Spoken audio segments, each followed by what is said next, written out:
এই যে দেখলে ব্রাইড আমাদেরকে ডাকলো, কেন বলো তো? কারণ ও কিন্তু আমাদের খুবই চেনা, ঠিক আছে, সেই জন্যই কিন্তু ডাকলো। কি রিলেশন বা কেন এতটা চেনা সেটা সবটাই বলবো। আজকের গল্পটা কিন্তু পুরো অন্যরকম, ঠিক আছে। আমরা লোকেশনে পৌঁছাচ্ছি, তো হঠাৎ করে আমার দাঁতে যন্ত্রণা শুরু হয়ে যায় মধ্যখানে, সেই জন্য একটু মুখটা চেপে ধরে বসেছিলাম কিছু সময়, তারপর আস্তে আস্তে ঠিক হয়ে যায় ন্যাচারালি। আর এই যে ব্রাইডের মা আমাদেরকে রিসিভ করতে এলো, তো আমরা যাচ্ছি। আর আমার সাথে আমার দুজন স্টুডেন্ট ছিল, তারা অবশ্য ইনভাইটেড ছিল, সেই জন্য আমার সঙ্গে একেবারে চলে এসেছে। কারণ কি একসাথে আসলাম আর একসাথে চলেও যেতে পারবো, একই লোকেশনে আমাদের প্রায় বাড়ি, সেই কারণে। তো টোটাল প্রোডাক্টগুলো আমি সাজিয়ে নিয়েছি, ব্রাইডের শাড়ি সমস্ত যা কিছু আছে, মুকুট টুকুট সব কিছু নিয়ে তোমাদের সাথে একটু শেয়ারও করলাম। ওদের একটা নিয়ম ছিল, সেই নিয়মটাও আমি তুলে নিয়েছি। এবার কিন্তু ব্রাইডের জুয়েলারিগুলো আমি পরিয়ে নিচ্ছি। প্রথমে জুয়েলারিগুলো পরিয়ে নিলে একটু সুবিধা হয়, এটা আমি করি, তোমরা কি করো তোমরা জানিও। আর ব্রাইড কি বলছে, ওর কেমন কি লুক পছন্দ সেটা ওর থেকে তোমরা একটু শুনে নাও।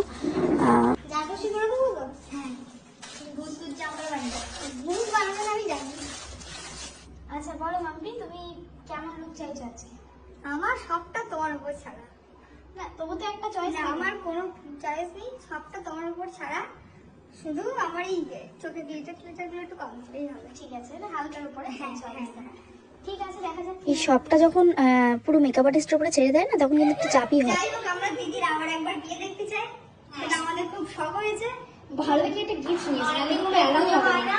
মাম্পির বিয়েতে হবে, আবার একবার চাই, আমরা চাই দিদি একটু বড় আবার বাবাবাসী করুক, আমার একটু হবে, একটা ভালো গিফট দেবো। শোনো, গিফটের জন্য কিন্তু গিফটের জন্য সবাই অনুষ্ঠানটা করে। ও তাই না? খরচ করে নেই, তুই দেখতে যখন গিফটগুলো পাবি তোর বেশি আনন্দ হবে, খরচাটা তো মনে উঠবে না। হ্যাঁ, এটা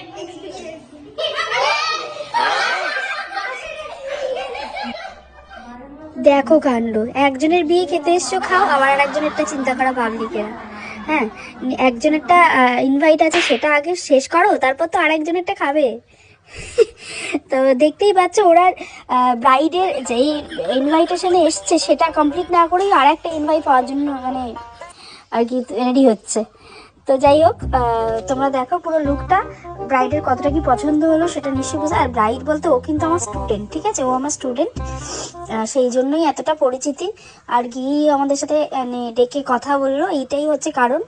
কারণ কি এরকমভাবে নর্মালি কোনো ব্রাইড আর যার সাথে কথা বলেছে সেও আমার স্টুডেন্ট, ঠিক আছে। তো পুরো লুকটা তোমরা দেখো, তোমাদের কতটা কি পছন্দ হয়।